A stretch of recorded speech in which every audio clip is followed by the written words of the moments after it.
وہ کاغذات میرے حوالے کرو۔ انہوں نے پرس کھول کر طے کیے ہوئے کاغذات نکالے اور میری طرف بڑھا دیے۔ میں اصل دستاویزات کو کھول کر پڑھنے لگا۔ وہ کاغذات بتا رہے تھے کہ میرے دادا مرحوم نے اب سے 55 برس پہلے شاکوٹ کی زمینیں جو کہ 500 ایکڑ رقبے میں تھیں انہیں میرے والد مرحوم کے نام لکھ دیا تھا۔ انہوں نے چچا ناصر علی کو آگ کرنے کے بعد صرف میرے والد کو جائز اور واحد وارث قرار دیا تھا۔ دوسری دستاویزات جعلی تھی۔ میں نے فی الحال انہیں پڑھنا مناسب نہیں سمجھا کیونکہ ابھی بہت سارے کام پڑے تھے۔ ابھی چچی کے اکاؤنٹ سے نقد رقمیں حاصل کرنی تھیں۔ میں نے اپنی جگہ سے اٹھ کر اپنی آہنی الماری کھولی اور اس میں کاغذات کو حفاظت سے رکھ دیا۔ پھر خالی بریف کیس چچی کے سامنے رکھتے ہوئے کہا، اسے اپنے ساتھ لے جاؤ، اپنے اکاؤنٹ سے 1 لاکھ روپے نکالو اور اس میں رکھ کر یہاں لے آؤ۔ جس ٹیکسی میں تم جاؤ گی اس کا کرایہ ادا کر کے اسے رخصت کر دینا۔ واپسی میں کسی دوسری ٹیکسی میں آنا۔ وہ اٹھ کر کھڑی ہو گئی اور بریف کیس اٹھا کر میرے کمرے سے باہر چلی گئی۔ بیچاری بہت ہی سمجھدار تھی۔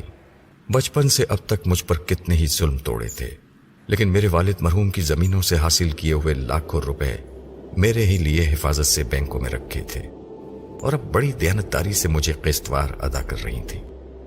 اب میں اس تفصیل میں نہیں جاننا چاہتا کہ وہ کس طرح میرے حکم کی تعمیل کر رہی تھیں اور ہر ہفتے 1-2 لاکھ روپے بڑی فرما برداری سے مجھے لا کر دیتی رہیں۔ اس دوران میں نے اس بات کا خاص خیال رکھا کہ چچا جان کو کسی طرح بھی دیوالیہ ہونے کا شبہ نہ ہو۔ اس کے لیے چچی کے سیف میں 50,000 روپے رکھوا دیے تھے تاکہ ضرورت کے وقت وہ کچھ طلب کریں تو چچی ان کی ضروریات پوری کر دیا کریں۔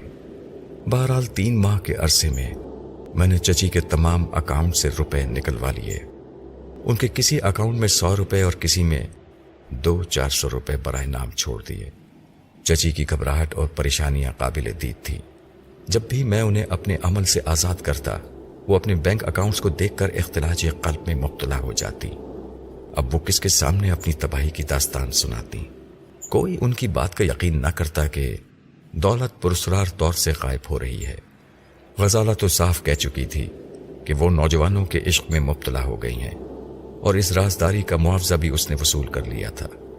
ان کی ہائی سوسائٹی میں یہ بات بھی مشہور تھی کہ نوجوان لڑکے اس بوڑھی بیگم کے اطراف پروانہ وار گھومتے ہیں۔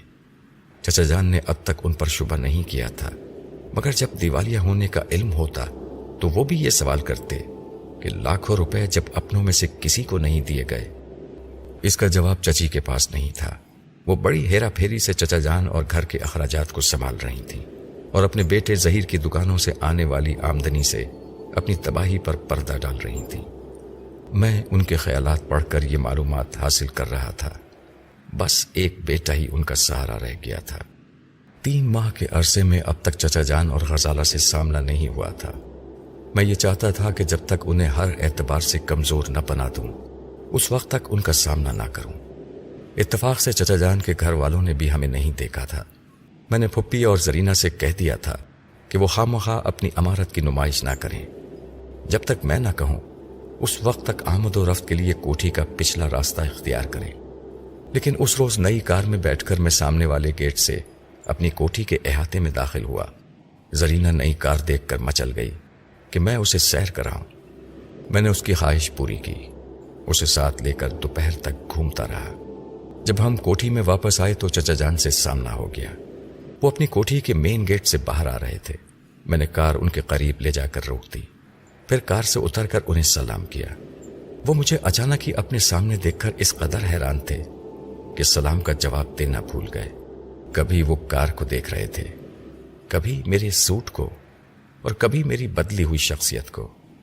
میں نے مسکرا کر پوچھا، چچا جان کیا آپ نے مجھے نہیں پہچانا؟ میں فرحات ہوں۔ آپ نے مجھے اپنی کوٹھی سے نکال دیا تھا، اس لیے میں اب اس سامنے والی کوٹھی میں رہتا ہوں۔ وہ حیرانی سے اور بے یقینی سے سامنے والی کوٹھی کو دیکھنے لگے۔ میں ان کے خیالات پڑھ سکتا تھا، مگر پڑھنے کی ضرورت نہیں تھی۔ ان کے چہرے سے حیرانی، پریشانی اور ندامت ظاہر ہو رہی تھی۔ میں نے پھر مسکرا کر کہا، معلوم ہوتا ہے میری خوشحالی دیکھ کر آپ کو صدمہ پہنچا ہے۔ نہیں بیٹے، انہوں نے جلدی سے کہا، میں بہت خوش ہوں، اللہ تمہیں اور ترقی دے۔ آج کل تم کیا کر رہے ہو؟ میں نے جواب دیا، جب اللہ ترقی دیتا ہے تو کچھ کرنے کی ضرورت نہیں پڑتی، ادھر کا مال ادھر آتا رہتا ہے۔ پھر بھی کچھ تو معلوم ہو کہ کیا کرتے ہو۔ ان کے دماغ میں کھلبلی مچی ہوئی تھی۔ وہ جاننا چاہتے تھے کہ آخر میں اتنا دولت مند کیسے بن گیا۔ میں نے جواب دیا، آپ کی دولت مندی کا راز یہ ہے کہ میرے والد مرحوم کی زمین و جائیداد نے آپ کو فرش سے عرش تک پہنچا دیا ہے، لیکن یہ راز دنیا نہیں جانتی۔ میری دولت مندی کے پیچھے بھی کوئی راز ہے۔ یہ دولت اور شان و شوکت کتنے ہی راز و اسرار سے گزر کر آتی ہے، یہ ہم دولت مند جانتے ہیں، مگر اپنے راز ایک دوسرے کو نہیں بتاتے۔ مجھے افسوس ہے، میں فی الحال آپ کے سوال کا جواب نہیں دے سکوں گا۔ بیٹے، تم اب تک اس غلط فہمی میں مبتلا ہو کہ میں نے تمہارے ابا مرحوم کی زمینوں پر قبضہ جما رکھا ہے۔ میں سچ کہتا ہوں، میں تمہیں بیٹے کی طرح چاہتا ہوں۔ میں نے تمہارا حق نہیں چھینا ہے۔ میں نے خوش دلی سے کہا، چلیے مان لیتا ہوں، اب آپ کو الزام نہیں دوں گا۔ ہاں بیٹے، پرانی رنجشوں کو بھول جاؤ۔ خون کے رشتوں میں جھگڑے ہوتے ہیں، مگر وہ رشتے ٹوٹتے نہیں ہیں۔ چلو میرے ساتھ آؤ، اپنی چچی سے ملو۔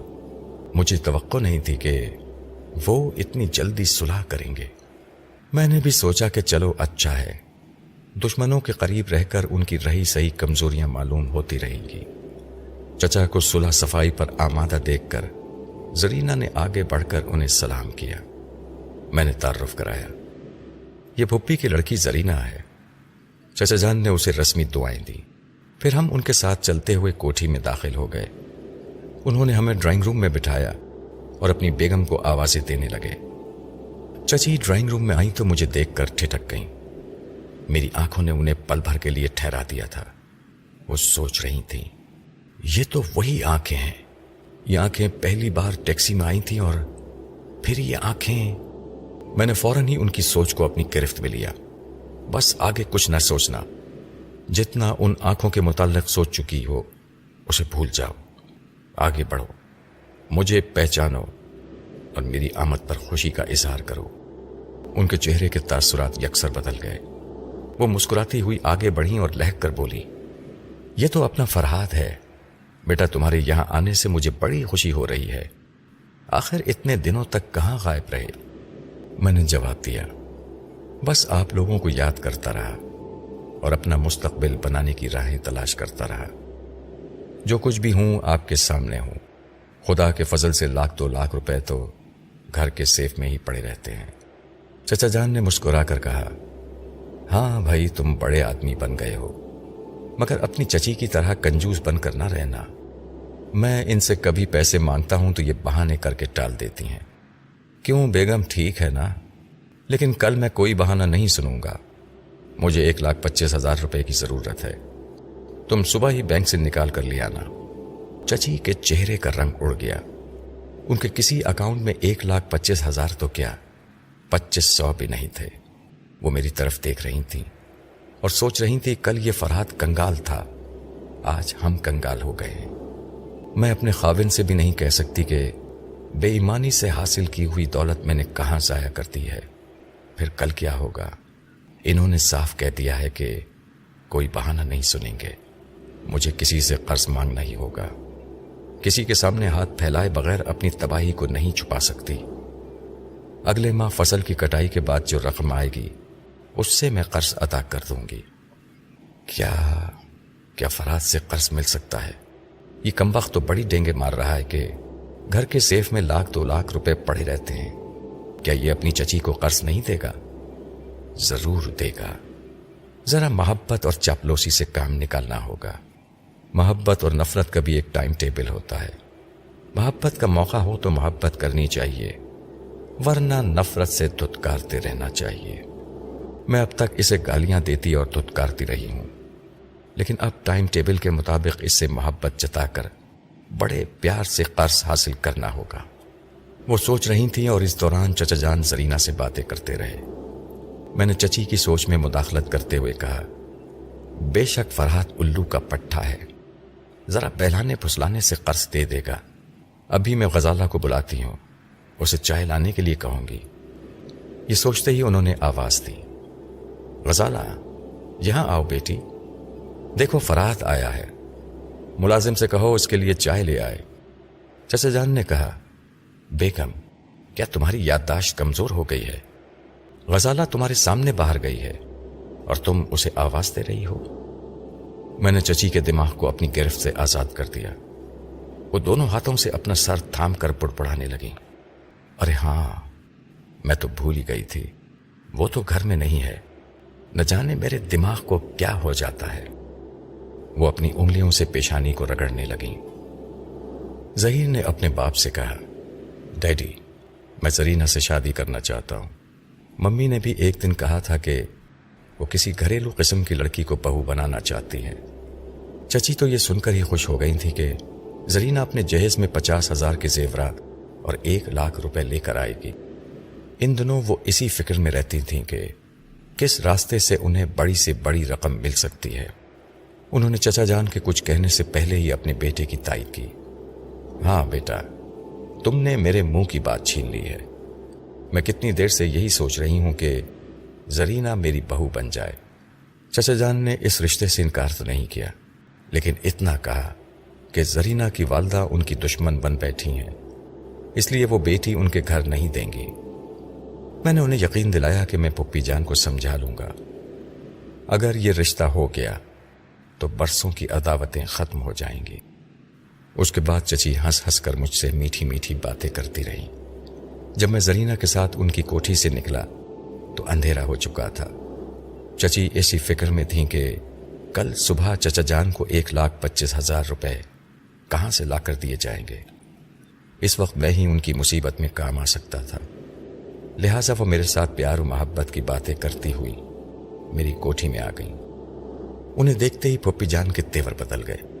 وہ چچی جان کو خوب چلی کٹی سنانا چاہتی تھیں، لیکن میں نے انہیں الگ لے جا کر عاجزی سے سمجھایا کہ دشمن خود ہی چل کر ہمارے دروازے پر آئے تو اسے معاف کر دینا چاہیے۔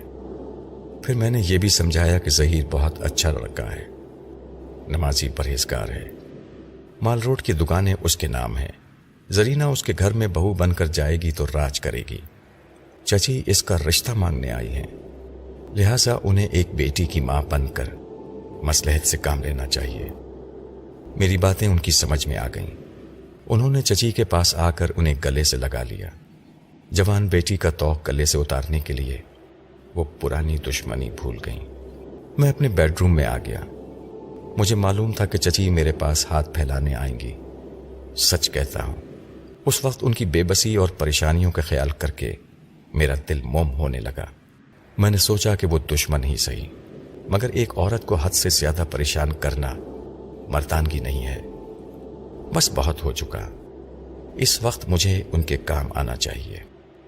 میں نے یہی کیا۔ جب وہ پھپھی سے باتیں کرنے کے بعد میرے پاس آئیں تو گفتگو کے دوران میں نے خود ہی کہا کہ کسی سلسلے میں انہیں میری مدد کی ضرورت ہو تو وہ مجھے اپنا بیٹا سمجھ کر خدمت کا موقع دیں۔ انہوں نے خوش ہو کر میری بلائیں لیں، پھر اپنی محتاجی اور قلاشی پر پردہ ڈالتی ہوئی بولیں، بیٹے میں دوسروں کو قرض دے کر پچھتا رہی ہوں۔ 6 ماہ پہلے میرے بھائی اپنے کاروبار کے لیے مجھ سے 2 لاکھ روپے لے گیا، اس نے اب تک واپس نہیں کیے۔ ظہیر مجھ سے 3 لاکھ روپے اب تک لے چکا ہے۔ یہ سب باتیں میں تمہارے چچا جان سے چھپاتی ہوں۔ اب میں ان سے کہہ نہیں سکتی کہ میرے اکاؤنٹ میں زیادہ رقم نہیں ہے۔ تم مجھے 1,25,000 روپے قرض دے دو، میں جلد ہی تمہیں لوٹا دوں گی۔ میں نے زیر لب مسکراتے ہوئے اپنی آہنی الماری کھولی اور ان کی مطلوبہ رقم نکال کر انہیں دے دی۔ وہ مجھ پر قربان ہوئی جا رہی تھیں، میری بلائیں لے کر لفظوں کے پھول نچاور کر رہی تھیں۔ تھوڑی دیر کے بعد وہ مجھے دعائیں دیتی ہوئی چلی گئیں۔ ان کے بدلے ہوئے رویے کو دیکھ کر سبھی یہ کہہ سکتے تھے کہ اب انہیں عقل آ گئی ہے اور انہوں نے سچے دل سے ہمیں اپنا سمجھ لیا ہے۔ وہ آئندہ ایک دشمن کی عقل سے نہیں سوچیں گی، لیکن اس دنیا میں لاکھوں کروڑوں انسانوں کی سوچ کچھ اور ہوتی ہے، عمل کچھ اور ہوتا ہے۔ وہ ایک ہی وقت میں زبان سے دعائیں دیتے ہیں اور دل سے گالیاں نکالتے ہیں۔ چچی کی سوچ بھی یہی کہہ رہی تھی۔ وہ میرے پاس اتنی دولت دیکھ کر کڑ رہی تھیں اور یہ منصوبے بنا رہی تھیں کہ وہ کس طرح مجھے بیٹا کہہ کر اور مجھے ایک ماں کا پیار دے کر وقتاً فوقتاً مجھ سے رقم وصول کرتی رہیں گی۔ میں اپنی پیدائش کے بعد ہی ماں کی ممتا سے محروم ہو گیا تھا۔ چچی ماں کے بے لوث مقدس رشتے کی ڈمی بن کر میری محرومی سے فائدہ اٹھانا چاہتی تھی۔ اگر میں خیال خانی کے علم سے واقف نہ ہوتا تو یقیناً ان کی جھوٹی ممتا کے فریب میں آ جاتا۔ اس وقت جی میں آیا کہ جو رقم میں نے قرض کے طور پر دی ہے اسے ابھی ان سے چھین لوں۔ میرے لیے یہ کوئی بڑی بات نہیں تھی۔ میری آنکھوں کے زیر اثر وہ خود ہی ساری رقم واپس لا کر دے دیتی، لیکن دی ہوئی چیز کو واپس لینا مجھے اچھا نہیں لگا۔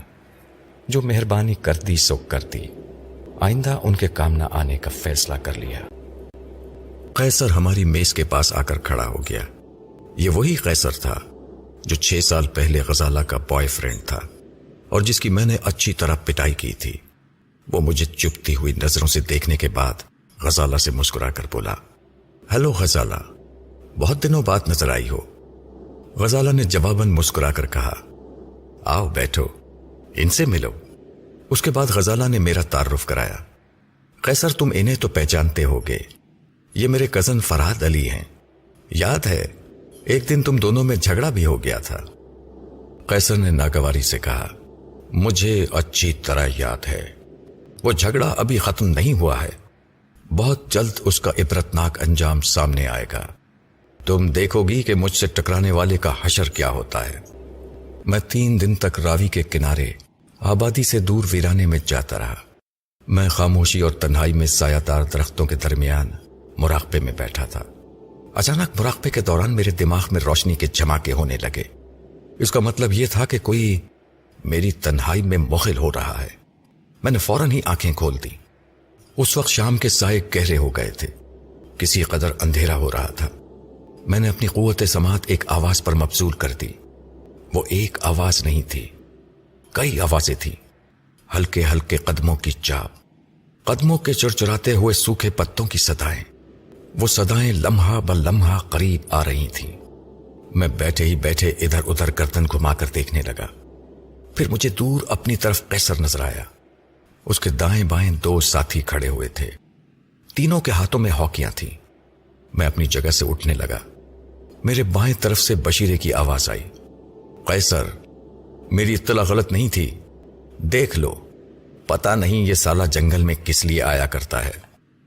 قیصر نے قہقہہ لگا کر کہا، اپنی موت کو آواز دینے آیا کرتا ہے، آج موت اس کے قریب آ گئی ہے۔ بیٹے فرحاد، اپنے پیچھے دیکھو، وہاں تمہارا باپ کھڑا ہوا ہے۔ میں نے گھوم کر پیچھے دیکھا، وہاں 4 آدمی کھڑے ہوئے تھے۔ صورت شکل سے ہی غنڈے نظر آ رہے تھے۔ ایک ان میں سے سب سے زیادہ لہیم شہیم تھا اور بڑی سفاکی سے مسکراتا ہوا اپنا چاقو کھول رہا تھا۔ مجھے قیصر کی آواز سنائی دی، یہ رام شاہ ہے، یہ انسانوں کو جانوروں کی طرح پٹخ کر ذبح کر دیتا ہے۔ شاید ہم تجھے زیر نہ کر سکیں، لیکن یہ تجھے نکلنے کا موقع نہیں دے گا۔ رام شاہ اچھرے کا مشہور بدماش اور قاتل، میں نے اس کا بارہا ذکر سنا تھا اور آج اپنی آنکھوں سے اسے دیکھ رہا تھا۔ وہ 8 میرے چاروں طرف پھیل رہے تھے، میرے فرار ہونے کے راستے مسدود کر رہے تھے۔ میں تنہا کیا کر سکتا تھا؟ کیا یہاں میرا علم کام آ سکتا تھا؟ نہیں، میں صرف خیالات پڑھ سکتا تھا۔ دشمنوں کے ہاتھوں کو، ہاکیوں کو اور چاقوؤں کو اپنی طرف بڑھنے سے نہیں روک سکتا تھا۔ میں کسی کو مدد کے لیے نہیں پکار سکتا تھا، کیونکہ مراقبے کے لیے میں نے ایسی ویران جگہ کا انتخاب کیا تھا جہاں سے شاذ و نادر ہی کسی انسان کا گزر ہوتا تھا۔ آج وہ جگہ میرا مدفن بن رہی تھی۔ ایسی بے یار و مددگاری کے وقت کوئی پرسرار علم اور شعبدے بازی کام نہیں آتی۔ ایک مرد صرف اپنی ذہانت اور بازوؤں کی قوت ہی سے اپنا بچاؤ کر سکتا ہے۔ میں اچانک ایسے درندہ کی طرح غرانے لگا جس کے چاروں طرف شکاریوں نے گھیرا ڈال رکھا ہو۔ وہ لوگ بڑی ہوشیاری سے گھیراؤ کر رہے تھے۔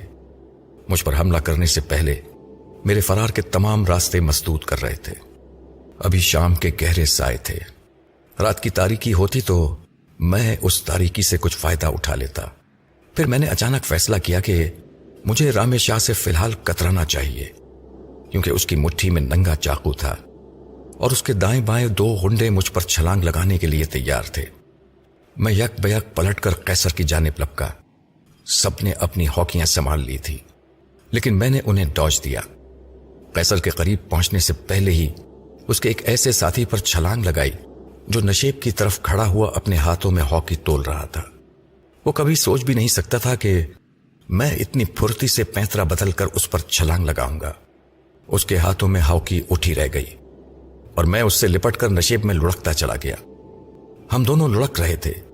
मैं एक हाथ से हॉकी छीन रहा था और अपने सर से उसकी नाक पर टक्करे मारता जा रहा था। दूर ऊंचाई पर उसके साथियों के बोलने और दौड़ने की आवाजें आ रही थीं।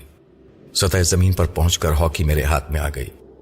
मैंने उसे टांगों पर रखा और सर से ऊपर दूसरी तरफ उछाल दिया। दौड़ते हुए कदमों के धमाके करीब आते जा रहे थे। मैंने फुर्ती से उठकर अपने मुकाबिल को उठने का मौका नहीं दिया। हॉकी के एक ही वार से उसे बेकार कर दिया और दौड़ते हुए दूसरी तरफ जाने लगा। मैं इसी तरह अपना बचाव कर रहा था। उनसे दूर भागने के दौरान जो पहले करीब आता उससे मुकाबला करता। फिर इससे पहले कि वो दोबारा मुझे चारों तरफ से घेरें, मैं भागकर उनसे दूर निकल जाता। कुछ मैं चालाकी से काम ले रहा था, कुछ वो चालाकी से काम ले रहे थे। मुझे दरिया की तरफ आबादी की सम जाने का मौका नहीं दे रहे थे। जंगल के अंदर ही अंदर रेखते जा रहे थे। भागते हुए कदमों से जमीन दहल रही थी। कभी हॉकियों के टकराने की खटाखट गूंज रही थी और कभी कर्राहें और चीखें लहराती हुई दूर तक भटक रही थीं। वो जख्मी हो रहे थे, मैं भी जख्मी हो रहा था। मेरे जिस्म के कितने ही हिस्सों पर चोटें आई थीं। सर से खून बह रहा था और चेहरे पर फैल रहा था। हर चोट पर मैं जख्मी शेर की तरह बिफर जाता था। वो मान गए। उनके सुस्त हमले बता रहे थे कि वो जख्मी दरिंदे की तुंद मिजाजी को तस्लीम कर रहे हैं। मेरे लड़ने का अंदाज भी ऐसा था कि वो बैक वक्त हमला नहीं कर सकते थे।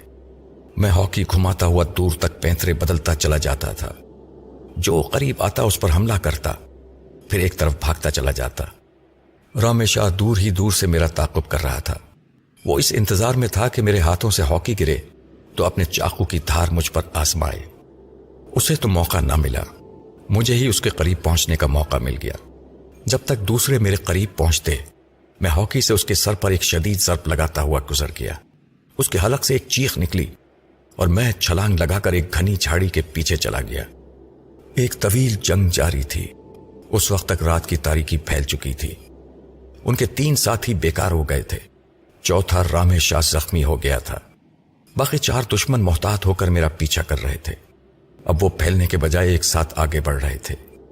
झाड़ी की दूसरी तरफ से आ रहे थे। मैं वहां से घूमकर फिर रामेशाह की तरफ गया। वो दोनों हाथों से सर थामे उठने की कोशिश कर रहा था। मैं तेजी से उसके करीब आया और हॉकी से ताबड़तोड़ हमले करने लगा।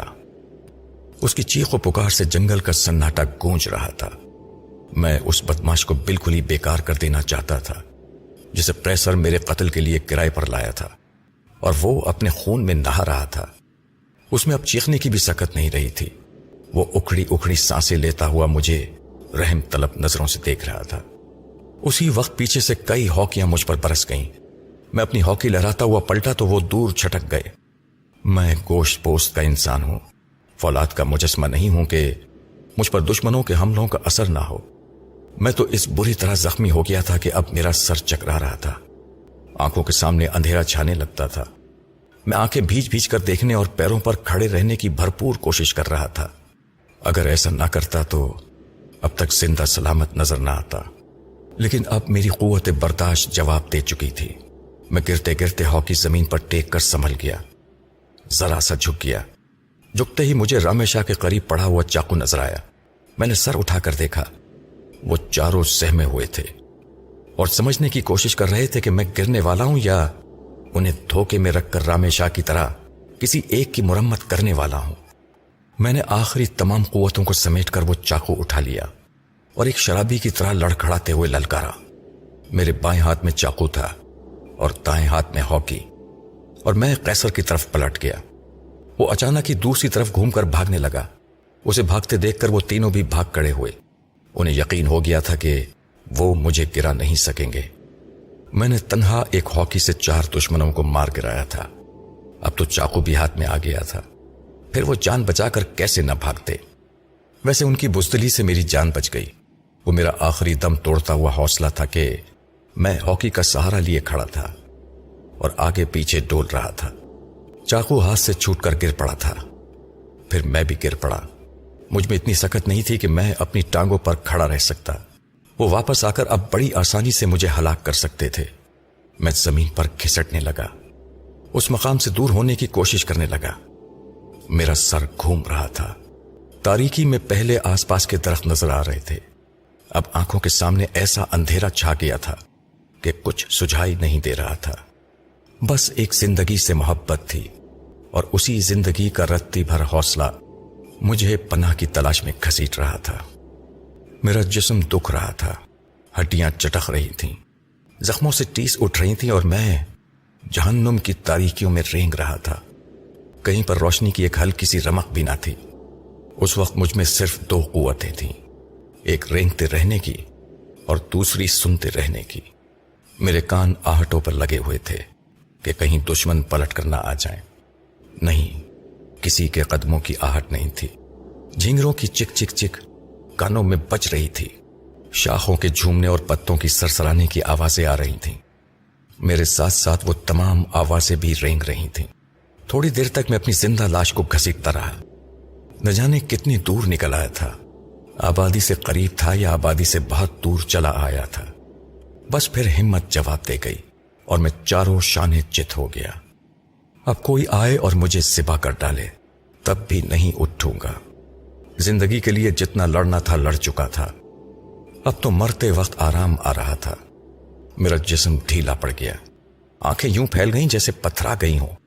मैं होशो हवास की दुनिया से जा रहा था, मगर वाहरी मौत इतने जख्म पहुंचाने के बाद भी करीब नहीं आ रही थी। मेरे आसपास भटक रही थी और मुझे कर्ब में मुब्तला कर रही थी। फिर मेरी आंखें बंद होते होते रह गई। मेरे कान खड़े हो गए। किसी के भारी भरकम कदमों की धमक सुनाई दे रही थी। जंगल के सन्नाटे में जमीन की छाती धड़क रही थी। शायद दुश्मन आ रहे थे, शायद कोई हमदर्द आ रहा था। जिंदगी आ रही थी या मौत आ रही थी। वो भी करीब आकर रुक गई। फिर किसी मर्द की करजदार आवाज सुनाई दी। कौन है बे तू? मैंने बड़ी नक्काहत से आवाज की समत गर्दन घुमा दी। मुझसे कुछ फासले पर कोई खड़ा हुआ था। रात की तारीकी में सिर्फ उसका सफेद लिबास झलक रहा था। कोई लांबा सा हुब्बा पहने हुए था। वो कोई भी था, उसकी करख्त आवाज से पता चल गया था कि वो अच्छा आदमी नहीं है। फिर वो करीब आ गया। हमारे दरमियान एक नन्हा सा शोला लपका। एक लाइटर रोशन हुआ। उस रोशनी में एक सियाही माइल चेहरा नजर आया। सियाह चेहरे पर दो बड़ी बड़ी सुर्ख आंखें यूं लग रही थीं जैसे कोई दरिंदा अभी अभी खून पीकर आ रहा हो। उसकी भवें इतनी घनी थीं जितनी उसकी मूछें। वो मूछें मंगोलियन टाइप की थीं और बाँछों से नीचे लटक रही थीं। वो एक हाथ से मुझे यूं टटोल कर देख रहा था जैसे कसाई बकरे को देखता है। फिर वो खुशी से दांत निकालकर कहने लगा, ओहो हो, तगड़ा है, एकदम तगड़ा है। काफी खून बह चुका है, फिर भी एक बाल्टी और निकल आएगा। अबे कौन तुझे यहां मरने के लिए छोड़ गया है? मैंने जवाब देना चाहा मगर सिर्फ होंठ खुलकर रह गए। हलक में सांसें अटक रही थी। मेरी कुव्वते गोयाई भी जवाब दे गई थी। उसने हकारत से कहा, साला बोल भी नहीं सकता, अपने पैरों से क्या खाक चलेगा, मुझे ही घसीट कर ले जाना होगा। कोई बात नहीं, बड़े आराम से ले जाऊंगा। यह कहकर उसने लाइटर को बुझा दिया। चंद लम्हों बाद मुझे अपने सर में शदीद तकलीफ का एहसास हुआ। उसने मेरे बालों को मुट्ठी में जकड़ लिया था। फिर वो तकलीफ इंतहाई अजियतनाक और नाकाबिले बर्दाश्त हो गई, क्योंकि वो बालों को मुट्ठी में जकड़े मुझे घसीट कर ले जा रहा था। उफ, ऐसी बेरहमी, ऐसी संगदिली। एक कसाई भी बकरे को इस तरह घसीट कर कुर्बान गाह तक नहीं ले जाता। मैं पहले ही होशो हवास खो रहा था। उसने रही सही कसर भी पूरी कर दी। मेरे हलक से एक आखिरी कर्राह निकली, फिर मुझे होश ना रहा। बेहोशी के अंधेरों में गुम हो गया। मैं वक्ती तौर पर मर चुका था। यह एक तरह की मौत ही थी। मुझे यह भी मालूम नहीं था कि मैं सांस ले रहा हूं या नहीं। मैं अपने आप से गाफिल था, लिहाजा अपने लिए मर चुका था। न जाने कितना वक्त गुजर गया। फिर रफ्ता रफ्ता मुझे होश आने लगा। पहले कुव्वत समात जागी। कानों में धीमी धीमी सी आवाजें आने लगीं। कोई बुड़बुड़ा रहा था या ज़ेरे लब कुछ कह रहा था। मैं साफ तौर पर सुन नहीं सकता था, क्योंकि दिमाग पर अब तक धुंध छाई हुई थी। मैं बंद आंखों के पीछे खुद को महसूस करने और समझने की कोशिश कर रहा था कि मैं कौन हूं और कहां हूं। फिर दिमाग से धुंध छटने लगी। मुझे याद आ गया कि मैंने जंगल में दुश्मनों से मुकाबला किया था। मुकाबले के नतीजे में दुश्मनों का भी बुरा हशर हुआ और मैं भी जख्मों से चूर होकर गिर पड़ा था। उसके बाद एक बेरहम कसाई कहीं से आया था और मेरे सर के बालों को अपनी मुट्ठी में जकड़कर मुझे घसीटते हुए कहीं ले जा रहा था।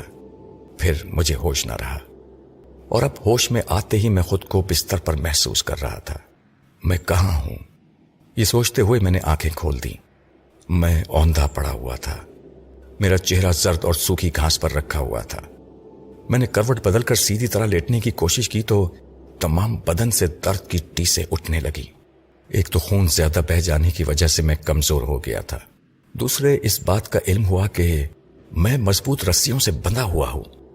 रस्सी की लंबाई मेरे बाजुओं से जिस्म के अतराफ सांप की तरह लिपटी हुई पैरों तक बंधी हुई थी। मैं ना तो उठ सकता था न बैठ सकता था। जमीन पर पड़ी हुई शहतीर की तरह सिर्फ इधर से उधर लुढ़क सकता था। कढ़ाई से उछलकर आग में गिरने वाली बात थी। कैसर और रामेशाह से बचकर मैं एक अनजाने दुश्मन के हत्थे चढ़ गया था। आखिर किसी को मुझसे क्या दुश्मनी थी? मैं क्यों इस तरह बांध कर रखा गया था? मैं फिर उस आवाज को सुनने लगा। किसी मर्द की भारी भरकम सी आवाज थी। मैं सर उठाकर अपने आसपास देखने लगा। वो मिट्टी का एक कच्चा सा मकान था। छत से लटके हुए छींके में 3 छोटी बड़ी हांडियां नजर आ रही थीं। उन्हें देखते ही मुझे भूख महसूस हुई। न जाने मैं कब से बेहोश पड़ा था। कमरे में दिन की रोशनी से पता चल रहा था कि एक रात गुजर गई है और अब दूसरा दिन गुजर रहा है। मैं रस्सियों को तोड़ने के लिए कसमसाने और जोर आजमाई करने लगा। भूख, प्यास, जख्मों की जलन और टीसें, थकन और कमजोरी। फिर उस पर जोर आजमाई की तो नक्काहत से हाँफता रह गया। मगर उस रस्सी का कुछ ना बिगड़ा। मेरा ही जख्म खोरता जिस्म बुरी तरह दुखने लगा। मैंने बेबसी से दरवाजे की जानिब देखा। दरवाजे की दूसरी तरफ एक और कमरा नजर आ रहा था और वहीं से किसी के बुड़बुड़ाने की आवाज आ रही थी। उस दरवाजे तक पहुंचने के लिए मैं लुढ़कता हुआ मिट्टी के कच्चे फर्श पर आ गया। मैं देखना चाहता था कि वहां कौन है और क्या कर रहा है। उसकी बुड़बुड़ाहट मेरी समझ में नहीं आ रही थी। शायद वो कोई अजनबी जबान थी या दूरी की वजह से अल्फाज समझ में नहीं आ रहे थे। मैं कच्चे फर्श पर आहिस्ता आहिस्ता ठहर ठहर कर एक शहतीर की तरह लुढ़क कर दरवाजे तक पहुंच गया। दूसरा कमरा बहुत बड़ा था मगर सामान से बिल्कुल खाली था। कमरे के ऐन कल्ब में वो लहीम शहीम शख्स कच्चे फर्श पर पलथी मारे बैठा था। उसके दोनों हाथ सीने पर कैंची की तरह बंधे हुए थे। उसकी बड़ी बड़ी सुर्ख आंखें उस दरवाजे की तरफ लगी हुई थीं जो बाहर की तरफ खुलता था। मैंने उसे पहचान लिया। ये वही जालिम और जाबिर था जो जबरन मुझे बालों से पकड़कर घसीट रहा था और शायद उसी तरह घसीटते हुए मुझे यहां तक लाया था। उसके चारों तरफ सिंदूर की रेखाओं से 2 दायरे बने हुए थे। छोटे से दायरे में बैठा हुआ कोई मंत्र पढ़ रहा था। उसके सामने कौसनुमा खंजर रखा हुआ था। ऐसा खंजर जिससे जल्लाद मुजरिमों के सर कलम करते हैं। उसे देखते ही मेरे दिमाग ने कहा कि मैं कुर्बानी का बकरा बनाकर लाया गया हूं और वो मेरे लहू से काले जादू की कोई रस्म अदा करना चाहता है। इस ख्याल के आते ही मैं फिर रस्सियों की बंदिश में तड़पने और मचलने लगा। मैं बुज़दिली और बेबसी की मौत नहीं मरना चाहता था। उस कमबख्त ने मेरी बेहोशी से फायदा उठाकर मुझे बेबस कर दिया था। इतनी मजबूत रस्सी से बांध रखा था कि मैं माही बेआब की तरह तड़पता ही रह गया। थोड़ी देर बाद मुझे यकीन हो गया कि मैं इस शिकंजे से आजाद नहीं हो सकूंगा। मुझे झल्लाने और जोर आजमाई करने के बजाय तहम्मुल से कोई दूसरी तदबीर सोचना चाहिए। मैं सुकून से लेटा रह गया। चंद लम्हों तक बिल्कुल खामोश रहा। फिर उस अजनबी की सुर्ख आंखों की तरफ देखते हुए सोचने लगा, क्या मैं तनवीमी अमल के जरिए उसे अपना मामूल बना सकता हूं? नहीं, उसके भारी जबड़े स्याही माइल चेहरे की सख्ती और खूंखार आंखों की चमक बता रही थी कि वो खूनी दरिंदा है और ठोस कुव्वत इरादी का मालिक है। वो हिप्नोटिज्म के जरिए ट्रांस में नहीं आएगा। काला जादू और सिफली अमल सीखने या जानने वाले अक्सर पुरस्कार कुव्वतों से टकराते रहते हैं और लर्जा खेज वाकयात से दो चार होते रहते हैं। ایسے لوگ کسی کے معمول نہیں بنتے، بلکہ دوسروں کو اپنا مطیع و معمول بناتے ہیں یا پھر اپنی مخالف قوتوں کا ڈٹ کر مقابلہ کرتے رہتے ہیں۔ میں اچھی طرح سمجھ گیا تھا کہ وہ تنویمی عمل کے ذریعے میرے زیر اثر نہیں آئے گا۔ اسے سمجھنے کے لیے میرے پاس ایک ہی علم تھا۔ میں خیال خوانی کے ذریعے اس کے خیالات پڑھ سکتا تھا اور اس کے متعلق کچھ معلومات حاصل کر سکتا تھا۔ لہذا اس کی کمزوریاں تلاش کرنے کے لیے میں لیٹے ہی لیٹے مراقبے میں چلا گیا اور اپنی باطنی سماعت سے اس کے خیالات کو سننے لگا۔ وہ اجنبی زبان تھی، وہ کچھ زبان سے بڑبڑا رہا تھا، وہی اس کے دماغ میں بھی تھا۔ میری سمجھ میں نہیں آیا کہ وہ کس زبان میں جاپ کر رہا ہے۔ میں نے اپنی سوچ کی لہروں سے اس کے دماغ پر دستک دی۔ رک جاؤ، میں حکم دیتا ہوں، یہ جاپ اور منتر ونتر بند کرو۔ میری سوچ اس کی سوچ سے ٹکرائی، بالکل ایسے ہی جیسے کوئی پتھر سے ٹکراتا ہے۔ اس پتھر پر کوئی اثر نہ ہوا، وہ بدستور منتر پڑھتا رہا۔ میں پریشانی سے اسے تکنے لگا۔ اس کی نظریں بیرونی دروازے پر مرکوز تھیں اور دماغ پتھر ہو گیا تھا۔ اس نے کسی علم سے اپنے اطراف ایسا حصار بنا رکھا تھا کہ کوئی اسے توڑ کر اس کے دھیان گیان کو متزلزل نہیں کر سکتا تھا۔ اس وقت مجھے اپنی کم علمی کا احساس ہوا۔ اب تک میں نے عورتوں اور کمزور دماغ کے مردوں پر اپنا علم آزمایا تھا۔ ان کے خیالات پڑھ کر اور انہیں اپنے زیر اثر لا کر میں نے سمجھ لیا تھا کہ میں بہت کچھ حاصل کر چکا ہوں۔ ایک بار چچا کے خیالات بھی پڑے تھے، مگر وہ بھی عورتوں کی طرح کمزور اور متاثر ہو جانے والا دماغ رکھتے تھے۔ صلاحیتیں تو اس وقت آزمائی جاتی ہیں جب کوئی جوڑ توڑ کرنے والا مقابل سامنے آتا ہے، اور میں تسلیم کر رہا تھا وہاں اس اجنبی کے سامنے میری صلاحیتیں کام نہیں آئیں گی۔ عجیب بے بسی کا عالم تھا، نہ صلاحیتیں کام آ رہی تھیں، نہ جسمانی قوتوں سے رسیاں توڑ کر نکل سکتا تھا۔ سر پر لگنے والی چوٹوں نے ذہن کو بھی کسی حد تک مفلوج کر دیا تھا۔ کوئی تدبیر دماغ کو چھو کر نہیں گزر رہی تھی۔ پھر میں نے سوچنے کے بجائے زبان سے کام لیا اور جھلا کر چیخنے لگا، کون ہو تم؟ مجھے رسیوں سے کیوں باندھ رکھا ہے؟ مجھ سے کیا دشمنی ہے؟ یہ رسیاں کھول دو ورنہ میری دشمنی مہنگی پڑے گی۔ میں اس لیے چیخ رہا تھا کہ میری آواز اس مکان کے باہر دور دور تک چلی جائے اور کوئی میری مدد کے لیے یہاں آ جائے۔ اس اجنبی پر میری چیخ و پکار کا مطلق اثر نہ ہوا، اس کی پلکیں تک نہ چھپکیں۔ وہ چوں کا توں پتھر کے مجسمے کی طرح بیٹھا رہا، صرف اس کے ہونٹ ہلتے رہے، مگر ہاں باہر سے آواز سنائی تھی، چھم چھم چھم چھم، پائل بج رہی تھی۔ میں چونک کر اس آواز کو سننے لگا۔ دیوار کی دوسری طرف وہ پائل چھم چھماتی ہوئی بھاگ رہی تھی۔ میں نے آواز کی سمت منہ اٹھا کر کہا، تم کون ہو؟ رک جاؤ، اس مکان کے اندر آؤ، میری مدد کرو۔ اگر تم اکیلی ہو تو اپنی بستی کے لوگوں کو بلا کر لاؤ، مجھے یہاں زبردستی باندھ کر رکھا گیا ہے، میری مدد کرو۔ میری چیخ و پکار کا جواب نہیں ملا۔ وہ پائل دوڑتی اور قہقہے لگاتی رہی۔ پہلے وہ بیرونی دروازے کی جانب دیوار کے اس پار سنائی دے رہی تھی، پھر وہ میرے بائیں طرف کی دیوار کے پار گنگناتی چلی گئی۔ میں ادھر سے ادھر لڑکتا ہوا آواز کی سمت دیکھتا جا رہا تھا اور اس اجنبی عورت کو پکارتا جا رہا تھا جو پائل چھنکاتی ہوئی جا رہی تھی۔ پھر وہ آواز تھم گئی۔ کہیں کوئی دروازہ کھلنے کی آواز سنائی دی۔ شاید اس کمرے کے پیچھے بھی کوئی کمرہ تھا جہاں وہ داخل ہوئی تھی، اور اب آہستہ آہستہ چھم چھم کرتی ہوئی چلی جا رہی تھی۔ اس کی چال اور پائل کی چھنکار سے پتہ چلتا تھا کہ وہ کوئی نوخیز حسینہ ہوگی۔ بوڑھی عورتیں پائل تو نہیں باندھتی۔ میں نے اس لیے سوچا کہ نوخیز اور نادان لڑکی ہوگی تو میں اسے آسانی سے ٹرانس ملا کر رسیاں کھلوا لوں گا۔ بس یہی ایک امید کی کرن نظر آ رہی تھی۔ وہ چھم چھم کی آواز اس کمرے میں آ گئی جہاں وہ کانی طبیعت کا اجنبی دھرنا دیے بیٹھا تھا۔ میں جلدی سے لڑکتا ہوا پھر اس دروازے تک پہنچ گیا اور چوکھٹ کے پار اپنا آدھا دھڑ نکال کر دیکھنے لگا۔ اس اجنبی کے پیچھے ایک دروازہ تھا۔ وہ دروازہ کھلا ہوا تھا اور وہاں وہ کھڑی ہوئی تھی۔ سرخ ریشم کا گھاگرا، سرخ ریشم کی چولی، سونے کے کنگن، کانوں میں جھمکے اور گلے میں بیش قیمت موتیوں کی مالائیں تھیں۔ اس کا بدن چاندنی کی طرح اجلا تھا۔ اس چاندنی کے بدن پر زیورات کا سنہرا عکس جھلملا رہا تھا۔ میں ایک لمحے کے لیے بھول گیا کہ میں کہاں ہوں اور کس طرح موت کی کھائی میں گرنے کے لیے آخری کنارے تک آ پہنچا ہوں۔ مصائب کے اندھیرے میں بھی اگر روشنی کا چمکا ہو تو ذرا دیر کے لیے نگاہیں وہاں جم جاتی ہیں मुझ पर भी कुछ ऐसी ही कैफियत तारी हो गई थी। वो दूर ही से मुझे देखकर बड़ी नखुवत से मुस्कुराई और एक शान बेनियाजी से चलती हुई मेरी तरफ आने लगी। उसने सिंदूर से बने हुए दायरे में कदम नहीं रखा, उस दायरे से कतराती हुई मेरे पास आ गई। वो जितनी नजाकत से चलती हुई मेरे पास आई थी, उतनी ही शकाफत से मेरे सीने पे छम से पांव रखती हुई बोली, क्यों बे, होश में आते ही यहां तक चला आया? चल अपनी जगह वापस जा। ये कहकर उसने एक ठोकर मारी। मैं और औरत की ठोकर खाऊं? मुझसे बर्दाश्त ना हो सका। मैंने गुर्रा कर उसे देखा। मेरी शोला फिशा आंखों से जैसे चिंगारियां छूटी हों या बिजली कौंदी हो। उसके जहन को एक झटका सा लगा। वो लड़खड़ा कर जरा पीछे चली गई। फिर दूसरे ही लम्हे उसकी आंखों में खून उतर आया। मैं फौरन ही ख्यालात पढ़ने लगा।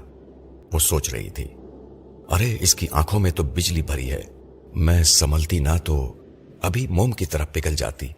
ये तो कोई ज्ञानी जान पड़ता है। ये सोचकर उसने जुबान से पूछा, कौन है रे तू? सच सच बता, तू काला इल्म जानता है? मैंने अपनी निगाहों की आंच को धीमा कर दिया। इतना तो समझ ही गया था कि वो मेरी निगाहों की हरारत से नहीं पिघलेगी, लिहाजा मैं अपने इल्म से उसे चौंकाना और मोहतात करना नहीं चाहता था। मैंने अनजान बनकर पूछा, काला इल्म क्या होता है? हा हा हा हा। वो दोनों हाथ कमर पर रखकर हंसने लगी। मुझसे झूठ बोलता है? अरे तेरी आंखें बता रही हैं कि तू काले मंत्रों का ज्ञानी है। मुझे काला मंत्र आता तो अभी इन रस्सियों से आजाद हो जाता। उसने आंखें सुखेड़ कर ऐसे देखा जैसे मेरी बातों को यकीन ना आया हो। ऐसा भी तो हो सकता है कि तू हमारी मेहनतों पर पानी फेरने अंदर से हार बैठा हो और ऊपर से अपने आप को मजबूर बता रहा हो। मैं अभी मालूम करती हूं कि तू कितने पानी में है।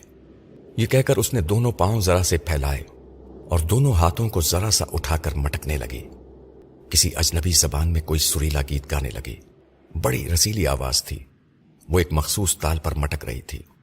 अगर किसी ऐश कदे में वो ऐसी हरकतें करती तो देखने वाले जज्बात से बेकाबू हो जाते, मगर उस वक्त मुझे वो जहर लग रही थी। थोड़ी देर तक नाचते और गाते रहने के बाद वो अपना एक हाथ सिंदूरी दायरे के अंदर ले गई। मैंने हैरत से देखा उसकी हथेली पर एक नन्हा सा शोला रोशन हो गया था। वो अपनी हथेली दायरे से बाहर ले आई, फिर उसे अपने मुंह के करीब लाकर एक फूंक मारी। फूं! वो नन्हा सा शोला फजा में लहराता हुआ मेरे पास आया और मैं अचानक भड़कते हुए शोलों में गिर गया। उफ! ऐसी जलन और ऐसी अजियत थी कि मैं इधर से उधर लुढ़कता हुआ चीख रहा था, तड़प रहा था। शोले मुझे जला रहे थे। मैं जहन्नुम की आग में जल रहा था। वो कहकहे लगा रही थी और कह रही थी, बचने की कोशिश कर। अगर इल्म जानता है तो अपना इल्म काम में ला। ये तो मामूली सी शोबदेबाजी है। 2 टके का जादूगर भी इन शोलों को बुझा सकता है। बुझाओ अपने जंतर मंतर से। मैं ऐसा कोई इल्म नहीं जानता था, इसलिए हलक के बल चीख रहा था, मैं कुछ नहीं जानता, कोई मंत्र नहीं जानता। बुझा दे इन शोलों को। मैं जलना नहीं चाहता, मैं मरना नहीं चाहता। बुझा दे, बुझा दे। मेरी आवाज डूबने लगी। मेरी कुव्वत बर्दाश्त जवाब देने लगी। उसी वक्त न जाने उसने कौन सा अमल किया कि शोले अचानक बुझ गए। मेरे तमाम जिस्म में ठंडक सी महसूस होने लगी। अजीब बात थी, जलने के बाद सोजिश बाकी रह जाती है, मगर मेरे जिस्म के किसी हिस्से में जलन का एहसास तक न था। मैंने सर उठाकर देखा तो बदन के कपड़े भी जूं के तुम सलामत थे, उन पर जरा भी आंच नहीं आई थी। वो मेरी हैरानी पर मुस्कुरा कर बोली, मैं तुझे जलाना नहीं चाहती, तू तो कुर्बानी का बकरा है। आज एक काली बिल्ली तेरे लहू से स्नान करेगी। मैं बौखलाकर उस कौसनुमा दाव को देखने लगा जो छोटे दायरे के अंदर अजनबी के सामने रखा हुआ था। उसकी चमकती हुई धार मेरे लहू की प्यासी थी। वो दोनों हाथ कमर पर रखकर हंसने लगी। हंसी की ताल पर उसके सरखेज जिस्म की बोटी बोटी थरक रही थी। फिर वो कहने लगी, जहां तक हमारी पहुंच है वहां तक कानून के हाथ नहीं पहुंचते। ये मकान एक फरेब नजर है। बाहर से देखो तो सिर्फ जंगल की झाड़ियां नजर आती हैं। नजरबंदी और समातबंदी का काला मंत्र ऐसा ही होता है कि किसी की नजर हम तक नहीं पहुंचती और हमारी आवाज भी किसी के कानों तक नहीं पहुंचती। तू लाख चिल्लाता रहे, यहां तेरी मदद के लिए कोई नहीं आएगा। वो ठीक ही कह रही थी। मैं कितनी ही बार चीखता रहा था, مگر کوئی میری مدد کے لیے نہیں آیا تھا، اور انہوں نے مجھے اس طرح بے بس کر رکھا تھا کہ میں اپنی مدد آپ بھی نہیں کر سکتا تھا۔ میرے ہاتھ پاؤں آزاد ہوتے تو میں ان کے کالے منتروں سے بھی ٹکرا جاتا، یا تو وہ اس دنیا میں رہتے یا میں رہ جاتا۔ مگر اب بچاؤ کی کوئی صورت نظر نہیں آ رہی تھی، صرف خدا یاد آ رہا تھا۔ وہ واپس جاتی ہوئی بولی، اپنی جگہ واپس آ جا، میں تجھے بھوکا نہیں مارنا چاہتی، مرنے سے پہلے تجھے خوب پیٹ بھر کر کھا لینا چاہیے۔ وہ میرے قریب سے گزر کر جا رہی تھی اور اب پشت کی طرف سے نظر آ رہی تھی۔ اس کی چال ہی ایسی تھی، یا وہ ضرورت سے زیادہ اترا کر چل رہی تھی، میں نہیں جانتا۔ اس وقت میرے سر پر وہ قوس نما تاؤ لٹک رہا تھا۔ موت کو قریب دیکھ کر بھوک پیاس اڑ جاتی ہے، مگر میں ذہنی اور جسمانی طور پر چاقو چوبند رہنا چاہتا تھا۔ تندرستی اور من درستی کسی وقت بھی کام آ سکتی تھی، اس لیے میں کھانے پر آمادہ ہو گیا اور کچے فرش سے لڑکتا ہوا قریب آ گیا۔ اس نے چھینکے سے ہانڈیاں اتارنے کے لیے دونوں ہاتھ اوپر اٹھائے، اس کی ایڑیاں بھی اٹھ گئیں، وہ پنجوں کے بل کھڑی ہوئی تھی۔ میں نے سوچا وہ لاکھ جادو ٹونے جانتی ہو، اس کے باوجود جوان اور اللہ دوشیزہ ہے، اس پر عشق و محبت کے داؤ آزما کر دیکھنا چاہیے۔ اگر وہ جذبات میں بہہ گئی تو میں آسانی سے رسیاں کھلوا لوں گا۔ وہ چھینکے پر سے ہانڈیاں اتار کر میرے پاس بیٹھ گئی۔ میں نے بھی ایک عاشق کی طرح جذباتی لہجے میں کہا، تم بہت حسین ہو، تم مجھے ایک بار مارنا چاہتی ہو، میں بار بار تم پر مرنا چاہتا ہوں۔ ایسا لاجواب حسن میں نے زندگی میں پہلی بار دیکھا ہے۔ وہ ایک برتن میں آلو بینگن کی بھاجی اور پوریاں نکالتی ہوئی بولی، ہاں یہ جسم سچ مچ لاجواب ہے۔ ایک برس پہلے جب میں نے اس جسم کو دیکھا تھا تو دیکھتے ہی اس پر ہزار جان سے عاشق ہو گئی تھی۔ اس کی بکواس میری سمجھ میں نہیں آئی۔ میں نے تعجب سے پوچھا، تم نے اپنے جسم کو ایک برس پہلے دیکھا تھا؟ کیا اس سے پہلے تم اندھی تھی؟ وہ ہنستی ہوئی بولی، میں اندھی نہیں تھی، بوڑھی تھی، 70 برس کی بوڑھی۔ یہ جسم جسے تو دیکھ رہا ہے میرا نہیں ہے، صرف روح میری ہے۔ یہ جسم تو میں نے اپنے علم سے حاصل کیا ہے۔ میں حیرانی سے آنکھیں پھاڑ پھاڑ کر اسے دیکھنے لگا۔ اس کی روح 70 برس پرانی اور جسم نیا تھا، کیا یہ ممکن ہے؟ جادو ٹونے کے متعلق میں نے بہت کچھ سنا تھا، اس وقت آنکھوں سے دیکھ رہا تھا۔ کسی دوشیزہ کے جسم میں ایک بوڑھی جادوگرنی چھپی ہوئی تھی۔ یہ ایسی ناقابل یقین بات تھی کہ اپنی آنکھوں سے دیکھ کر بھی یقین نہیں آ رہا تھا۔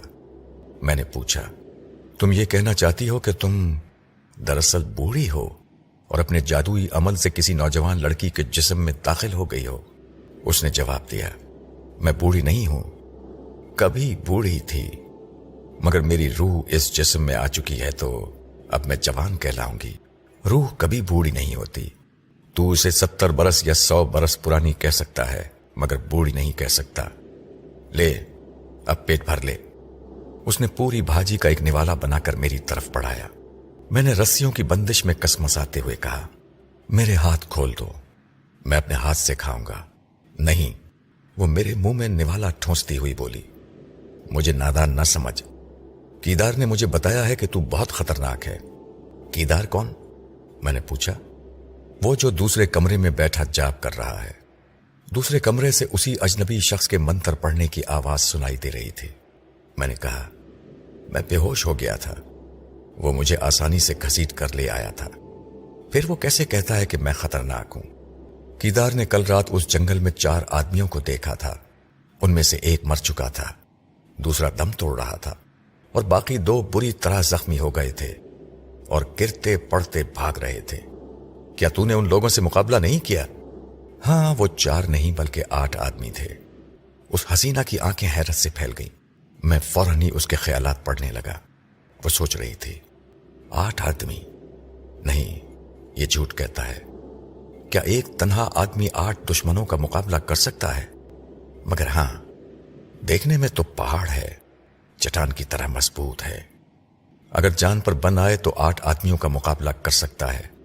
کیدار جیسا سورما بھی مانتا ہے کہ یہ خطرناک ہے۔ وہ سوچ رہی تھی اور بے اختیار میرے چٹان جیسے پھیلے ہوئے سینے پر ہاتھ پھیر رہی تھی۔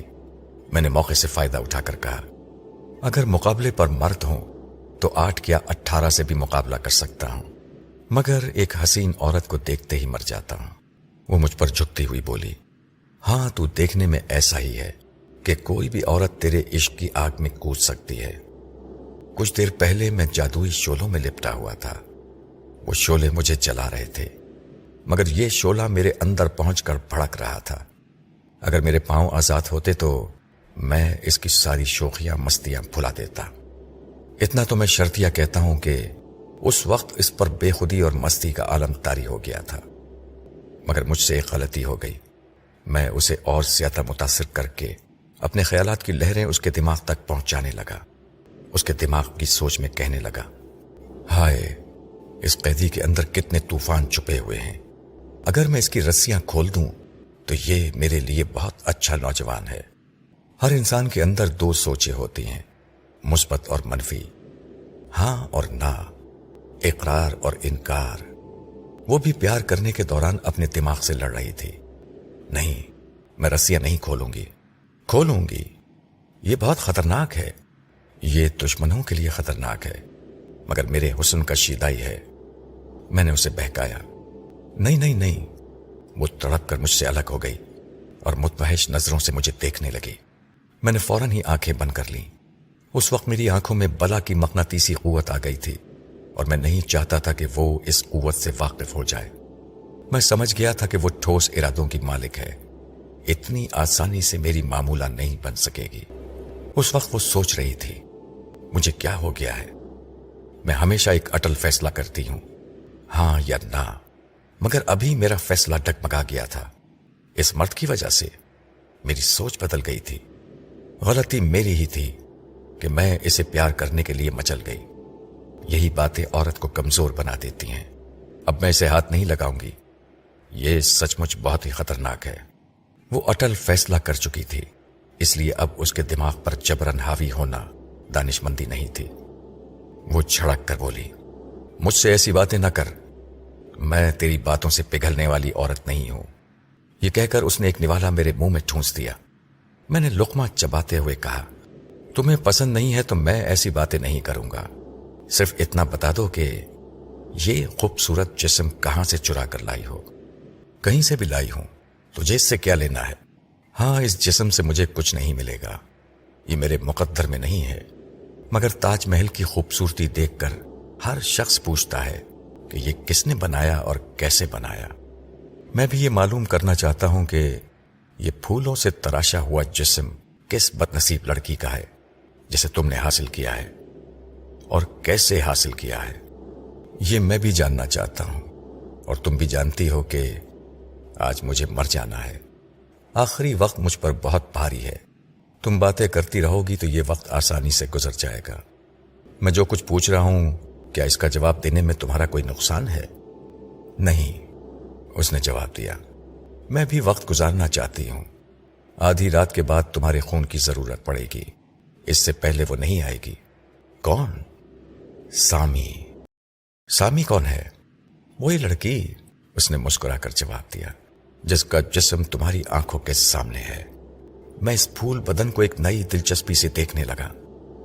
मेरे सामने सामी बैठी हुई थी, मगर वो अंदर से सामी नहीं थी। उसका जिस्म छीन लिया गया था और रूह न जाने कहां भटक रही थी। मैंने कहा, मेरे सामने आधी सामी है, क्योंकि रूह के बगैर कोई मुकम्मल नहीं होता। मैं इस जिस्म को क्या कहूं, सामी या एक जादूगरनी? वो हंसती हुई बोली, मकान उसी के नाम से पहचाना जाता है जिसका उस पर कब्जा होता है। इस जिस्म पर मेरा कब्जा है, इसलिए ये मेरे ही नाम से पुकारा जाएगा, और मेरा नाम छमिया है। मैंने बदमस्की से कहा, जिस्म हीरा, नाम कंकर। कंकर को हीरे की चमक देने के लिए ही मैंने इस जिस्म का खूबसूरत लेबल लगाया है। लेबल खूबसूरत और जाज़िब नजर ना हो तो माल कोई नहीं खरीदता। इस दुनिया के बाजार का ये पुराना दस्तूर है। अब तो बड़े बड़े दौलतमंद और ऊंची हैसियत और मर्तबे वाले मुझे हासिल करने के लिए अपनी दौलत और इज्जत तक की बोली देते हैं। औरत यही चाहती है कि लोग उसके लिए तड़पते रहें, उसकी आरज़ू करते रहें। मेरी ये ख्वाहिश पूरी हो रही है, मगर अफसोस, मैं किसी दौलतमंद और गबरू जवान को अपनाना चाहूं तो उसे अपना नहीं बना सकती। क्यों नहीं बना सकती? वो नागवारी से बोली। सामी की रूह भटक रही है। जब भी मैं किसी मर्द के पास जाती हूं, वो मुझे परेशान करने के लिए आ जाती है। वो नहीं चाहती कि उसका ये जिस्म किसी मर्द के सामने सस्ता हो जाए। मैंने सामी की आंखों में झांक कर छमिया की रूह से कहा, ताज्जुब है, तुम जादू मंत्र जानती हो, फिर भी सामी की रूह तुम्हें परेशान करती है। क्या तुम उस पर काबू नहीं पा सकती? हाँ, उसने जवाब दिया, आज मैं तुम्हारी भेंट देकर उसे अपने काबू में कर लूंगी। मैं होठों को सख्ती से भींचकर उसे गुस्से से देखने लगा। फिर मुझे ख्याल आया कि मुझे गुस्से का इजहार नहीं करना चाहिए और उसे बातों में बहलाना चाहिए। हो सकता है कि वो बातों ही बातों में अपनी कोई कमजोरी जाहिर कर दे। दानिशमंदी यही थी कि मैं उसकी कमजोरी से फायदा उठाऊं और अपने साथ सामी की रूह को भी उसके तिलिस्म से बचाऊं। मैंने फौरन ही मुस्कुराते हुए कहा, तुम कहती हो कि वो तुम्हें परेशान करती है, फिर इस वक्त वो तुम्हें परेशान करने क्यों नहीं आई? कीदार मंत्र पढ़ रहा है, उसने जवाब दिया। मैंने अभी तुमसे कहा है कि काली बिल्ली तुम्हारे लहू से स्नान करेगी। सामी की रूह उसी काली बिल्ली के जिस्म में छुपी हुई है। जब तक कीदार जाप करता रहेगा, वो बिल्ली के जिस्म से निकलकर यहां नहीं आ सकेगी। मैंने पूछा, इसका मतलब यह है कि इस वक्त तुम सामी के जिस्म को गुनाहों से आलूदा कर सकती हो? वो तुम्हें परेशान करने नहीं आएगी? हां, इस वक्त वो नहीं आएगी, मगर यह किस्सा हमेशा के लिए खत्म कर देना चाहती हूं। उसकी रूह को हमेशा के लिए उस काली बिल्ली के जिस्म में कैद कर देना चाहती हूं। फिर वो कभी मुझे परेशान करने नहीं आएगी। मुझे उस बेचारी से हमदर्दी है, वो हंसती हुई बोली। अपनी मौत को भूलकर उससे हमदर्दी कर रहे हो? अफसोस तो इसी बात का है कि वो मेरे ही लहू से बिल्ली के जिस्म में हमेशा के लिए कैद हो जाएगी। यकीन तो नहीं है कि ऐसा हो सकता है, मगर मैं सच और झूठ को देखने के लिए जिंदा नहीं रहूंगा। मैं उस बेचारी के लिए कुछ नहीं कर सकता। वैसे उसके मुताल्लिक कुछ ना कुछ सुनते वक्त एक अजीब सी आसूदगी महसूस करता हूं। क्या तुम बता सकती हो कि वो कौन है और तुमने किस तरह उसका ये जिस्म हासिल किया है? उसने हांडियों को एक तरफ रखते हुए कहा, उसका नाम सामी पोकर है। वो एक अंग्रेज कमिश्नर जॉन पोकर की बेटी है। बाप अंग्रेज और मां हिंदुस्तानी। यूरोप और एशिया के जज्बाती मिलाप से सामी को जो लाजवाब हुस्न मिला है, वो तुम्हारी नजरों के सामने है। तुम इस हुस्न शबाब को अपनी आंखों से देख सकते हो, मगर लफ्जों में इसकी सही और मुकम्मल तारीफ नहीं कर सकते। बस ये ऐसी चीज है कि इसे देखकर बेख्तियार छूने को जी चाहता है और छू कर कलेजे में छुपा लेने की ख्वाहिश होती है। मैं इसे अपने कलेजे में छुपा तो न सकी, खुद इस जिस्म में आकर छुप गई हूं। यही मेरी सबसे बड़ी कामयाबी है। मैंने उसे नागपुर में देखा था। उन दिनों मैं रूह को एक जिस्म से दूसरे जिस्म में मुंतकिल करने के मंत्र सीख रही थी और जानवरों पर यह मंत्र आजमा रही थी। कीदार मेरा चेला है, इसे जादू मंत्र सीखने का शौक है, इसलिए मेरे साथ लगा रहता है। तू उसे देख चुका है? वो 30 बरस का गबरू जवान है, तेरी तरह शहजोर है। मैं तो उस पर मर मिटी हूं। मैंने सोच रखा था कि जब अपने बूढ़े जिस्म को छोड़कर जवान बन जाऊंगी तो मैं उससे शादी कर लूंगी। जब जानवरों पर मेरे तजुर्बे कामयाब होने लगे तो मैंने मंत्रों को अपने आप पर आजमाना चाहा। पहले मैं जबान से मंत्र पढ़ती थी, अब उसके लिए इन मंत्रों को जबान के बजाय रूह की गहराइयों में उतारने की जरूरत थी। कुछ पुरस्कार उलूम ऐसे होते हैं जो रूह की गहराई में छुपा कर रखे हुए होते हैं, ताकि रूह मंत्रों को लिए इस दुनिया में मौजूद रहे और अपने किसी भी मतलूबा जिस्म में दाखिल हो जाए। उन दिनों हम नागपुर शहर से 3 मील दूर एक जंगल में रहते थे। जैसे यहां जंगल झाड़ियों के बीच ये छोटा सा मिट्टी का मकान है, वैसे ही एक वहां छोटी सी कुटिया थी। उस कुटिया के चारों तरफ मैंने रक्षा कंडल बना दिया था ताकि हमारी कुटिया किसी को नजर ना आए और ना हमारे मंत्र पढ़ने की आवाज किसी के कानों तक पहुंचे। वहां मैं कीदार को 2 तरह के मंत्र सिखाने लगी। एक मंत्र जिसे पढ़कर किसी के जिस्म से रूह निकाली जाती है, दूसरा मंत्र वो जिसके जरिए उस रूह को किसी मतलूबा जिस्म में दाखिल किया जाता है। लेकिन कीदार बहुत कुनसहन है। उसका बदन जैसे पत्थर की तरह सख्त है, वैसे ही उसका दिमाग पत्थर है। उलट पुलट कर पढ़े जाने वाले मंत्र उसकी खोपड़ी में नहीं आते।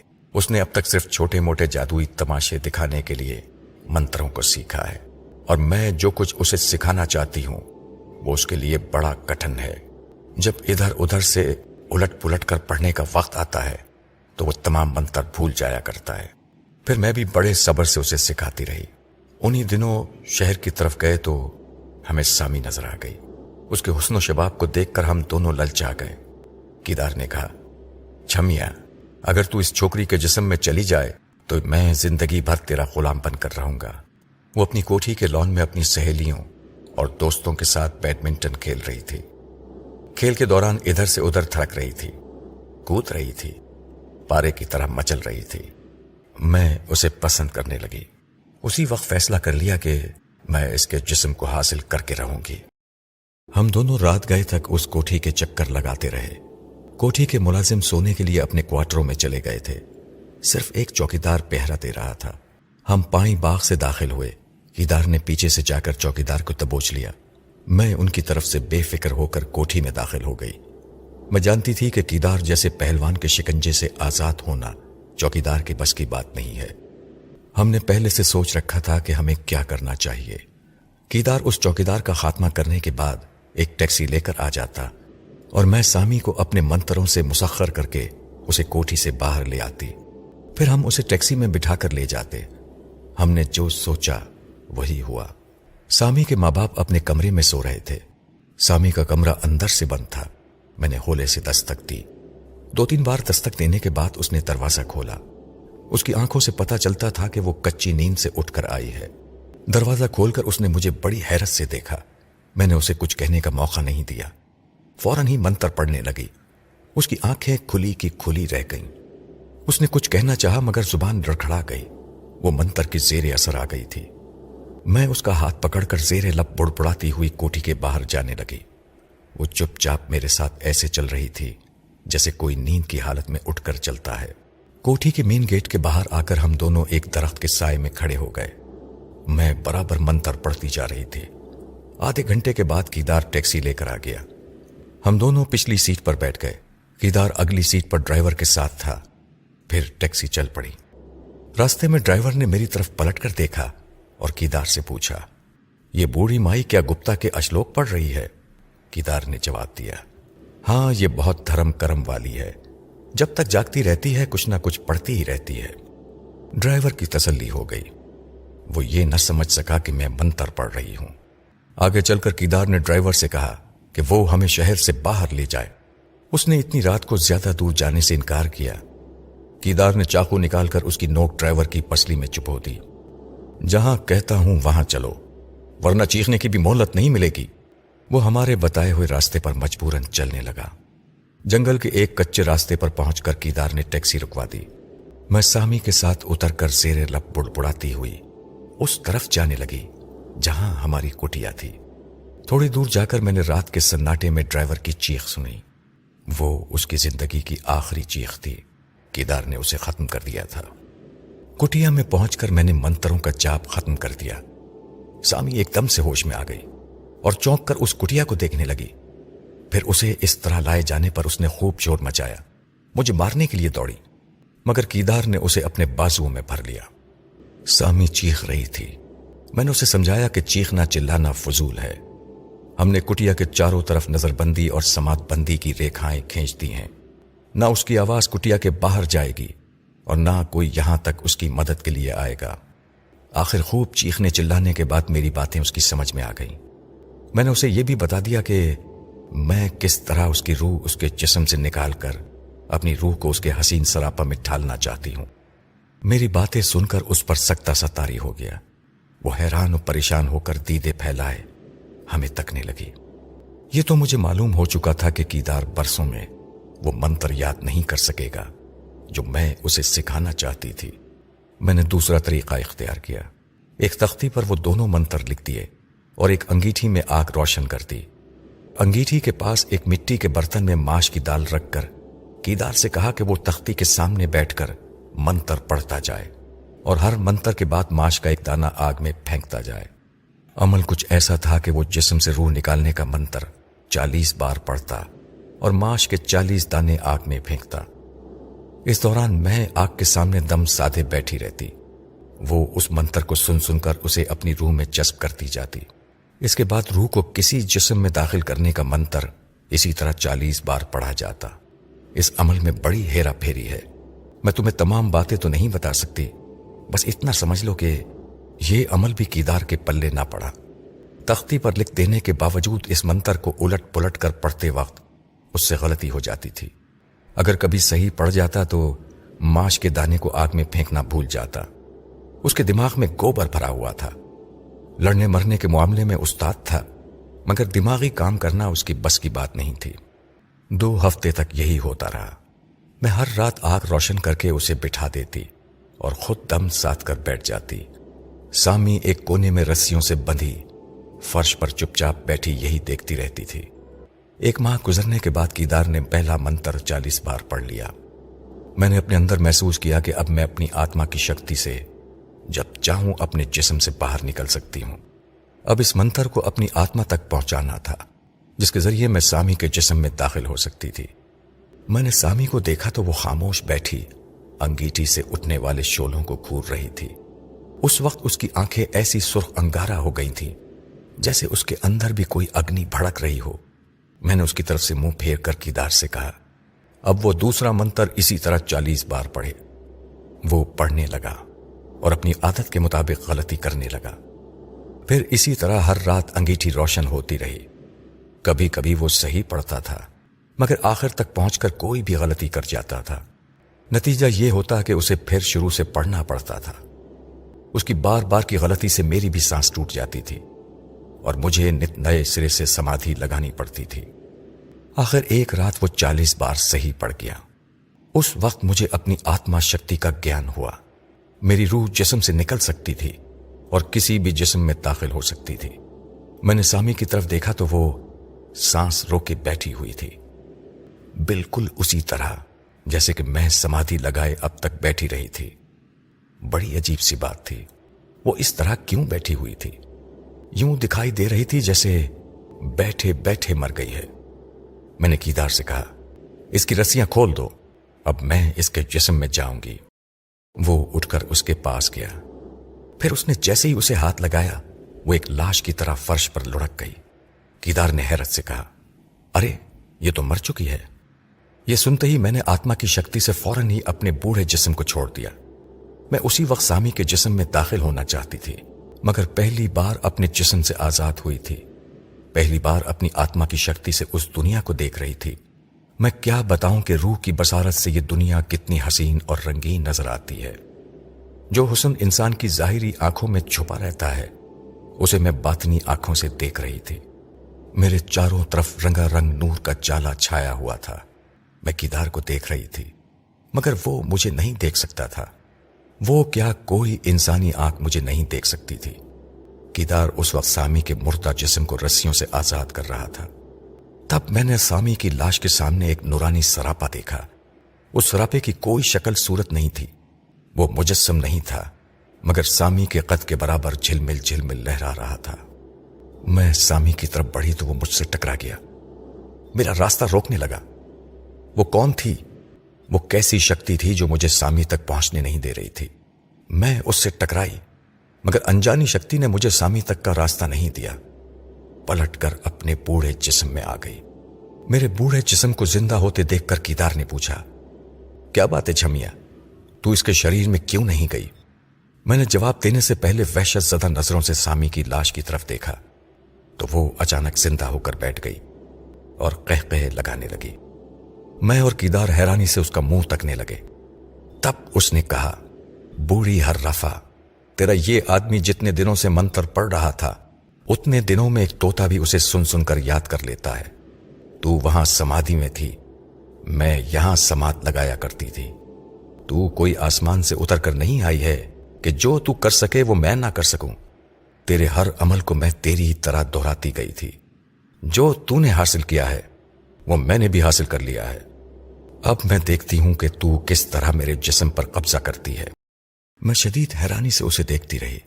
मैं कभी सोच भी नहीं सकती थी कि वो इतनी चालाक होगी, मेरी तरह समाधि लगाकर उन मंत्रों को अपनी आत्मा में जज्ब कर लेगी। कीदार महीनों में जो ना सीख सका, उसे वो एक ज़हीन तोते की तरह सबक की तरह याद कर गई। मैंने गुस्से से तिल मिलाते हुए कहा, कीदार, इसको पकड़कर मार, खूब अच्छी तरह पिटाई कर। कीदार ने आगे बढ़कर उसे एक हाथ जमाया तो वो फौरन ही मुर्दा बन गई। कीदार उसे फिर भी तड़ातड़ मारे जा रहा था। मैंने झल्ला कर कहा, उल्लू के पट्टे, अब किसे मार रहा है? उसे क्या खाक तकलीफ पहुंचेगी? वो खजालत से पीछे हट गया। उसके दूर होते ही वो फिर उठकर बैठ गई और मुझे हिकारत से देखती हुई बोली, तेरी आत्मा मेरे जिस्म तक आएगी तो मैं आने नहीं दूंगी। अभी देख चुकी है, और मेरे करीब तेरा ये आदमी आएगा तो मैं मुर्दा बन जाऊंगी। हर तरह से तेरी मात है। अच्छी तरह सोच ले और मुझे यहां से जाने दे। मैं सोच में पड़ गई। उसने मुझे उलझा दिया था। कीदार की भी समझ में आ गया था कि वो लड़की अपनी आत्मा की शक्ति से मुझे अपने जिस्म में दाखिल होने का मौका नहीं दे रही है। उसने कहा, छमिया, तुझसे बड़ी भूल हो गई। तूने इसके सामने मुझे मंत्र पढ़ने के लिए क्यों कहा था? मैंने झल्ला कर कहा, तेरे साथ रहते रहते मेरी भी मत मारी गई है। मुझे क्या मालूम था कि ये इतने तेज दिमाग की लड़की है। क्या जानबूझकर कोई अपने पांव पर कुल्हाड़ी मारता है? कीदार उसे गहरी नजरों से देखने लगा। फिर उसने मुझसे पूछा, क्या इसकी आत्मा अपने शरीर से अलग होकर मुझे नुकसान पहुंचा सकती है? नहीं, मैंने जवाब दिया। यह सिर्फ जिस्म छोड़ने और जिस्म में दाखिल होने के मंत्र सीख गई है। इसकी आत्मा सिर्फ दूसरी आत्माओं से लड़ सकती है, मगर जिंदा इंसानों को अपनी लाश तक पहुंचने से नहीं रोक सकती। कीदार ने कहा, तो फिर तू इसका ख्याल छोड़ दे, क्योंकि तू इसकी आत्मा से नहीं लड़ सकती। सामी ने कहा, मैं अभी तुम दोनों के आगे बेबस हूं, मगर इस जिस्म की हिफाजत भी करना चाहती हूं। अच्छी बात है, मैं इसे छोड़ती हूं, मगर याद रख, तू इस जिस्म में आकर सुकून से नहीं रह सकेगी। जब भी तू किसी मर्द के सामने जाएगी, मैं तेरे इरादों के सामने दीवार बन जाऊंगी, तेरा जीना हराम कर दूंगी। ये कहते ही वो मुर्दा बनकर फर्श पर लुढ़क गई। मैं इंसानी जिस्म में रहकर उसकी रूह को नहीं देख सकती थी। उसे देखने के लिए मैंने भी अपना जिस्म छोड़ दिया। वो नूरानी सरापा नजर आ रहा था, सामी से दूर झिलमिला रहा था। मैं सामी के करीब गई तो उसने मुझे नहीं रोका। उसकी आत्मा दूर ही रही। मैं फौरन ही उस हसीन जिस्म में समा गई।